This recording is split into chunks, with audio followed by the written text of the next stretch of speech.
সকালে ক্লাস করছো। এখন তোমাদের যে ক্লাসটা হবে, যেহেতু তোমাদের আজকে প্রথম ক্লাস, আমি বলে দিচ্ছি ক্লাসটা হবে English.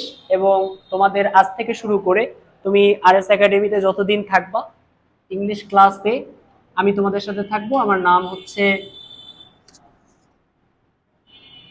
Tariqul Islam Sabbir, University of Barishal,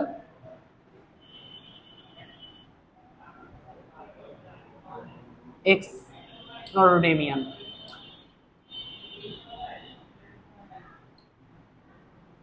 এই হচ্ছে আমার সংক্ষিপ্ত পরিচয়।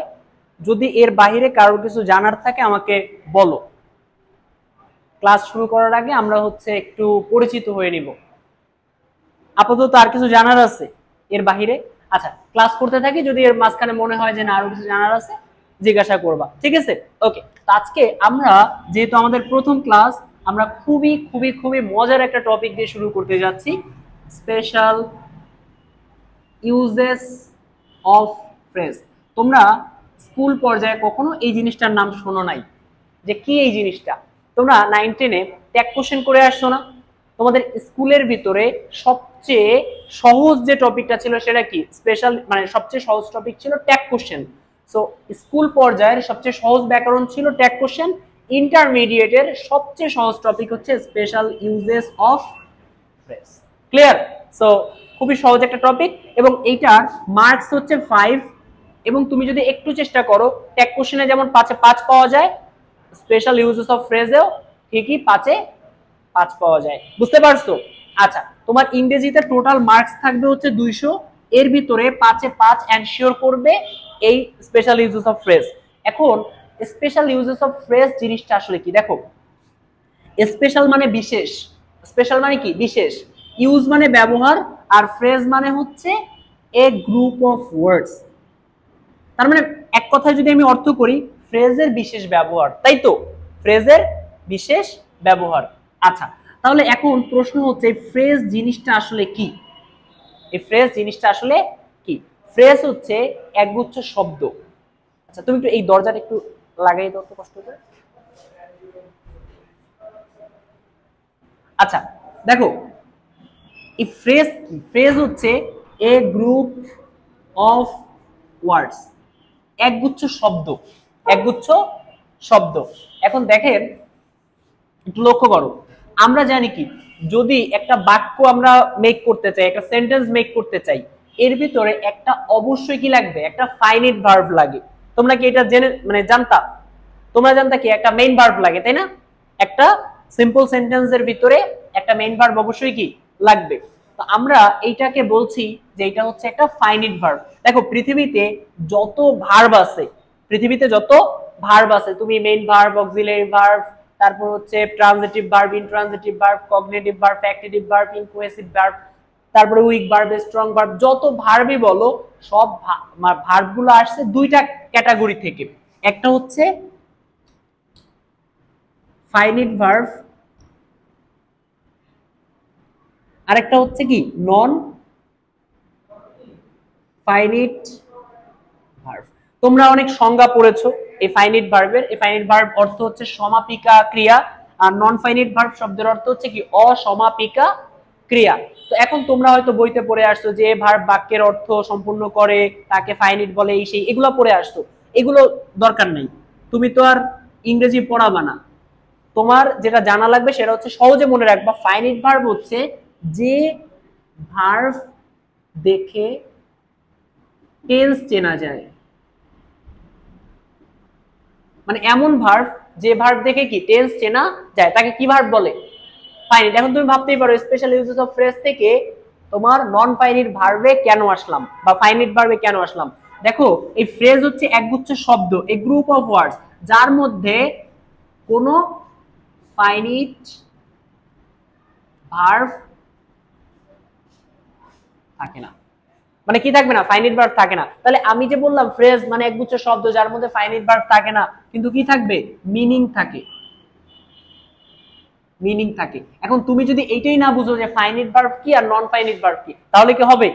তোমার তো finite verb non finite verb জানা লাগবে। তো এই জন্য বলছি যে পৃথিবীতে যত প্রকারের ভার্ব আছে তার উৎপত্তি হয়েছে প্রধানত দুইটা ভাগ থেকে। একটা হচ্ছে কি ভার্ব ফাইনাইট, আরেকটা কি নন ফাইনাইট। ফাইনাইট মানে কি সমাপিকা ক্রিয়া, আর নন ফাইনাইট মানে কি অসমাপিকা ক্রিয়া। ফাইনাইট ভার্ব কি জিনিস, যে ভার্ব দেখে টেন্স চেনা যায়, আর নন ফাইনাইট ভার্ব কি, যে ভার্ব দেখে টেন্স চেনা যায় না। বুঝতে পারছো কথাটা? আচ্ছা একটা এক্সাম্পল দেই, ধরো লিখলাম হি স এ বার্ড, এর বাংলা কি, সে একটা পাখি দেখেছিল। আচ্ছা এটা কোন টেন্স, পাস্ট বলবা না, বলবা সিম্পল পাস্ট টেন্স অথবা পাস্ট ইনডিফিনিট টেন্স। ক্লিয়ার? হয় সিম্পল পাস্ট বলবা নাহলে কি বলবা পাস্ট ইনডিফিনিট। এখন দেখো এই যে স, এটা কোন ফর্ম, পাস্ট ফর্মে আছে, এইটা দেখে বুঝলা এটা পাস্ট ইনডিফিনিট, তাহলে এই ভার্ব দেখে টেন্স চেনা গেল কি গেল না? তাহলে এটা কি ভার্ব, আই অ্যাম পুর, আমি গরিব, বলো এটা কোন টেন্স? এটা হচ্ছে simple present tense, present simple না, সিম্পল প্রেজেন্ট টেন্স অথবা প্রেজেন্ট ইনডিফিনিট টেন্স। এতটুকু বুঝতে পারছো? এতটুকু বুঝছো? আচ্ছা তাহলে এইটা কি ভার্ব, ফাইনাইট ভার্ব। এখন তুমি একটা জিনিস লক্ষ্য করো তো, তুমি জানতা আগে যে এই স হচ্ছে মেইন ভার্ব আর এই যে এম এটা কি অক্সিলারি ভার্ব, এটা জানতা না? বিষয়টা হইছে কি জানো, এইটাও মেইন ভার্ব, এটাও কি ভার্ব, সরি এইটাও ফাইনাইট ভার্ব, এটাও কি ফাইনাইট ভার্ব। এই ফাইনাইট ভার্বের আবার ক্যাটাগরি আছে, যেমন মেইন ভার্ব, অক্সিলারি ভার্ব। কথা কি বুঝতে পারছো? তুমি একটা জিনিস দেখো, তুমি কি মেয়ে, ও কি ছেলে, বাট দুইজনই কি মানুষ, মানে মূল ক্যাটাগরিটা কি মানুষ, তারপরে ছেলে মেয়ে। বুঝতে পারছো কথাটা? তার মানে মূল হচ্ছে এইটাও ফাইনাইট, এটাও কি ফাইনাইট। আবার ধরো লিখলাম যে দে আর প্লেইং ফুটবল, তারা ফুটবল খেলছে।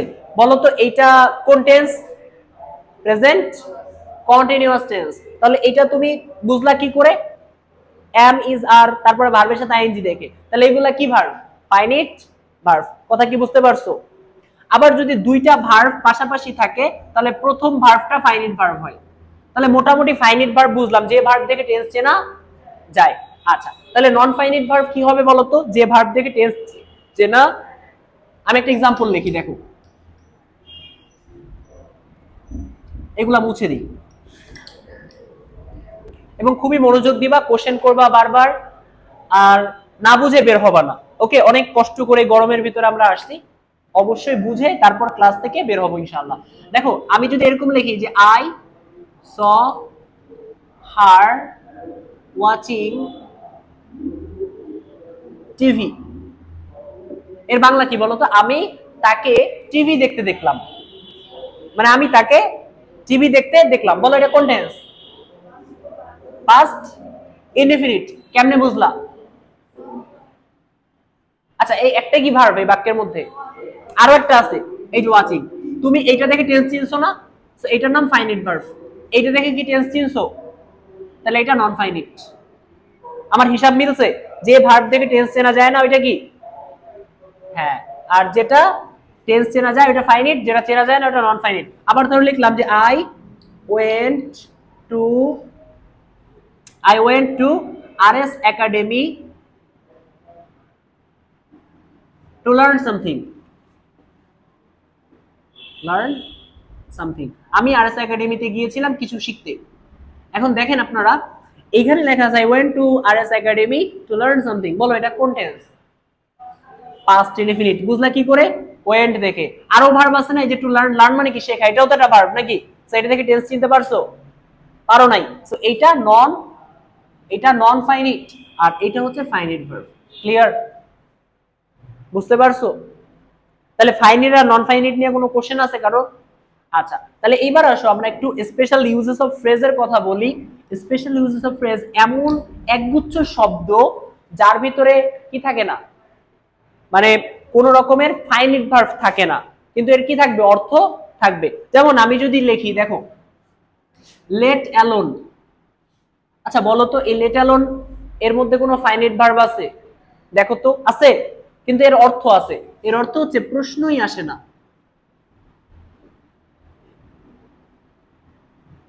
প্রশ্নই আসে না। আচ্ছা ধরো লিখলাম, যে হোয়াট ইফ, বলো এর মধ্যে ফাইনাইট ভার্ব কোনটা আছে? এর অর্থ হচ্ছে কেমন হবে যদি। আচ্ছা এরপরে ধরো লিখলাম, এরপরে ধরেন এখানে হচ্ছে ধরো আরেকটা বাক্য লিখি যে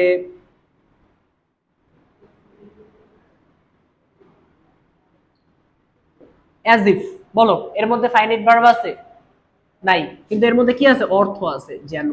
তাহলে আমরা এগুলোকে কি বলবো? ফ্রেজ। এইরকম কিছু বিশেষ ফ্রেজ সম্পর্কে আমরা জানবো। ক্লিয়ার? আচ্ছা তো প্রথমে এগুলো হচ্ছে বেসিক আলোচনা ছিল। তো আমরা প্রথমে যে শব্দটা নিয়ে আলোচনা করব সেটা হচ্ছে উড ইউ মাইন্ড। লেখো। আচ্ছা উড ইউ মাইন্ড শব্দের অর্থ কেউ জানো? আপনি যদি কিছু মনে না করেন। আপনি যদি কিছু মনে না করেন, বা আপনার যদি কোনো আপত্তি না থাকে। তাহলে উড ইউ মাইন্ড শব্দের অর্থ কি বলতো? আপনি যদি কিছু মনে না করেন। খাতা বের করতে হবে, খাতা কলম নাই? আছে? তাহলে লিখতে হবে। এগুলো কি আমরা পারি? একটু লিখে নিতে হবে, কারণ তোমার দেখা যায় কি যে এখন তোমাকে যখন আমি বুঝাবো তোমার মনে হবে যে না খুবই ইজি, কিন্তু পরবর্তীতে বাসায় যখন যাবা খাতায় লেখা না থাকলে এটা তোমার মনে করতে একটু কষ্ট হবে। তাহলে দেখো উড ইউ মাইন্ড শব্দের অর্থ হচ্ছে আপনি যদি কিছু মনে না করেন, আর আরেকটা অর্থ হচ্ছে আপনার যদি কোনো আপত্তি না থাকে। এখন তুমি রাস্তায় একটা লোকের সাথে পরিচিত হলে, বা সামওয়ান সিনিয়র টু ইউ, তোমার থেকে সিনিয়র এমন কারোর সাথে, এখন তোমার মনে হলো যে আচ্ছা এই লোকটার ফোন নাম্বারটা যদি আমার কাছে থাকতো তাহলে ভালো হইতো। এখন তুমি যদি তারে বলে আপনার ফোন নাম্বারটা দেন, সে তোমার কি খারাপ ভাববে না? সে বলবে আসছে, কোনো ম্যানারিজম নাই এই সেই, বা সে তোমাকে কেন ফোন নাম্বার দেবে? সো তুমি তো, বা এমনও না যে সিমটা তুমি কিনে দিছো, তুমি তার কাছে ফোন নাম্বারটা জমা রাখছো, এমন কিছু তুমি তো তারে বলতে পারো না যে ফোন নাম্বারটা দেন। তোমার বলা উচিত কি যে আচ্ছা যদি কিছু মনে না করেন আমি কি আপনার ফোন নাম্বারটা পেতে পারি? আমার কথা কি বুঝছো না বুঝো নাই? এটা হচ্ছে বিষয়। তো এরকম আদবের সাথে কাউকে কিছু বলা এই অর্থে, বুঝতে পারছো? আচ্ছা যেমন একটা জিনিস দেখো, ধরো আমি একজনকে বললাম ফ্যানটা বন্ধ করে দাও। সো অ্যাজ এ টিচার আমি অর্ডার দিতেই পারি, নর্মাল। সো বন্ধ করে দিলাম। এখন হইলো কি, ধরো এই যে সুইচটা আমার হাতের কাছে, এখন তুমি বললা যে স্যার ঠান্ডা লাগতেছে, ফ্যানটা বন্ধ করে দেন। সো এটা বেয়াদবি হইলো না? ডেফিনেটলি টিচারদের তো অর্ডার করা যায় না। সো তুমি তখন কি বলতে পারো যে স্যার কিছু মনে না করলে আপনি একটু সুইচটা বন্ধ করে দিবেন। তাহলে বোঝা যাবে যে তুমি সম্মানের সাথে কথাটা বলতেছো, যে যদি আপনার কোনো আপত্তি না থাকে, তাই না? এই যে তোমার কাউকে মতের, মানে কারোর মতের প্রতি সম্মান জানিয়ে, যদি তুমি একজনকে বললা যে আচ্ছা চলেন কফি খেয়ে আসি, তাই কি বোঝা গেল যে তার সময়ের কি দাম নাই? তুমি তারা বললা আর সে দৌড় দিবে? এরকম না। তুমি যদি তাকে বলো আচ্ছা যদি আপনার কোনো আপত্তি না থাকে আমরা কি একসাথে কফি খেতে পারি, তাহলে কিন্তু বোঝা যায় যে তুমি ওই যে লোকটা তার মতের একটা গুরুত্ব দিচ্ছ। যদি সে কিছু মনে না করে তাহলে যেতে চাও। তাহলে এটাই হচ্ছে অর্থ, যে রিমাইন্ড শব্দের অর্থ হচ্ছে আপনার যদি কোনো আপত্তি না থাকে বা আপনি যদি কিছু মনে না করেন। ক্লিয়ার? সম্মান প্রদর্শনের জন্য এটা ব্যবহার করা হয়। তো এটার স্ট্রাকচারটা কি? স্ট্রাকচার হচ্ছে would you mind, would you mind plus ভার্বের বেস ফর্মের সাথে কি হবে? আইএনজি হবে। উড ইউ মাইন্ড প্লাস ভার্বের বেস ফর্ম প্লাস কি? আইএনজি। কথা কি বুঝছো?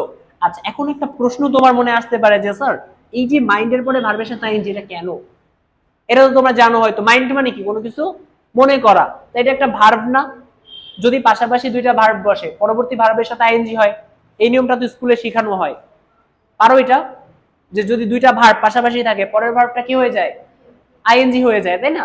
এই নিয়মটাই এখানে প্রযোজ্য। এখানে আরো কথা আছে, অনেক সময় দেখা যায় কি দুইটা ভার্ব পাশাপাশি বসলে পরের ভার্বের সাথে টু প্লাস ভার্বের বেস ফর্ম হয়। সো কখন টু প্লাস ভার্বের বেস ফর্ম হয়, কখন ভার্বের সাথে আইএনজি হয়, এগুলো আমরা রাইট ফর্ম অফ ভার্ব যখন পড়বো তখন আরো বিস্তারিত জানবো। এখন আপাতত মনে রাখবো বডি মাইন্ডের পরে ভার্বের সাথে কি বসে? আইএনজি বসে। এর অর্থ কি? আপনি যদি কিছু মনে না করেন বা আপনার যদি কোনো আপত্তি না থাকে, তাহলে আমরা এক্সাম্পল লিখতে পারি would you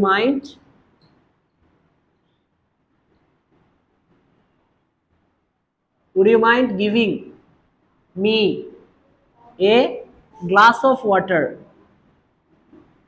যদি কিছু মনে না করেন আমাকে গ্লাস পানি দিবেন। কথা কি বুঝতে পারছো? এরপরে 2 নম্বর হচ্ছে ধরো লিখলাম would you mind helping me? যদি আপনার কোনো আপত্তি না থাকে তাহলে আমাকে কি একটু হেল্প করবেন। তারপর ধরো লিখলাম would you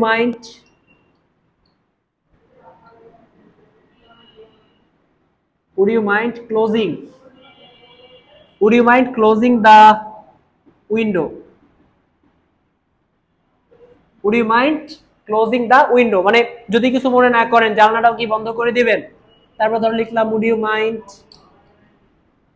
আচ্ছা ভালো কথা, ধরো তোমারে আমি আজকে একটা ক্লাস করাইলাম, এখন তুমি ক্লাসটা বুঝলা না বা তুমি এই টপিকটা বুঝলা না, এখন তুমি আমার বলবা যে স্যার আরেকবার বুঝান।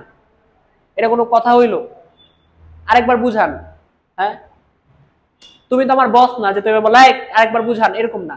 তুমি কি বলতে পারো যে স্যার যদি কিছু মনে না করেন আরেকবার বলবেন কথাটা, এরকম ভাবে। সো এই অর্থেই আমরা হচ্ছে একটা বাক্য লিখবো যে would you mind। আচ্ছা আন্ডারস্ট্যান্ড মানে কি? বোঝা। তাহলে would you mind making me understand?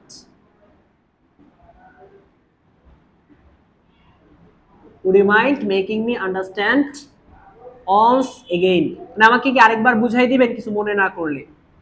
বুঝতে পারছো যে would you mind making me understand once again মানে আরেকবার বুঝাই দিবেন কিনা। আচ্ছা এইবার তাইলে আমি একটু দেখি তোমাদেরকে বলি, বলো যে তুমি একটু বলো তো, তুমি একটা বাক্য বলো।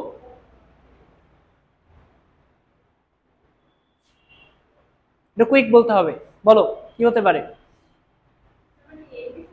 যে কোনো কিছু একটা বলো এই would you mind দিয়ে। would you mind? আচ্ছা আমি বাংলা বলি, বলো যে আচ্ছা যদি কিছু মনে না করেন লাইটটা কি বন্ধ করে দিবেন, এটার ইংরেজি কি হবে? মাইন্ড। হ্যাঁ, লাইট বন্ধ করার ইংরেজি কি? সুইচ অফ, তাই না? তাহলে কি হবে? would you mind switching off the light. বুঝতে পারছো? আচ্ছা তারপর ধরো লিখলাম যে আমাকে কি একটা যদি কিছু মনে না করেন একটা গাড়ি কিনে দিবেন, এটার ইংরেজি কি হবে? would you mind buying me a car?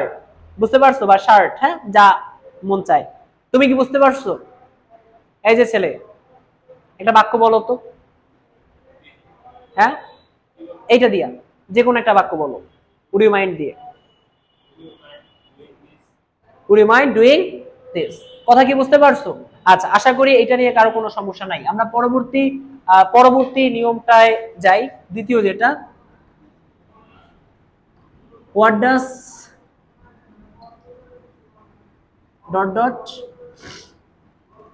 look like? what does ...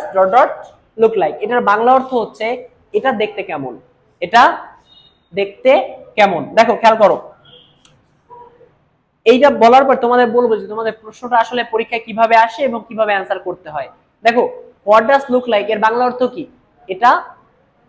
এটা দেখতে কেমন। আমরা অনেক সময় বলি না যে এটা দেখতে কেমন, এটা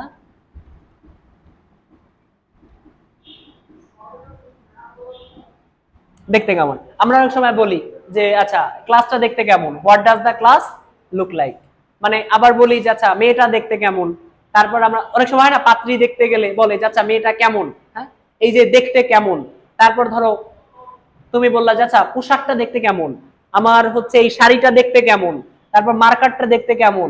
মানে কোনো একটা কিছু দেখতে কেমন বা ফোনের লুকটা কেমন দেখতে, এরকম কোনো একটা কিছু দেখতে কেমন, এই অর্থ প্রদানের জন্য আমরা ব্যবহার করি কি হোয়াট ডাজ ...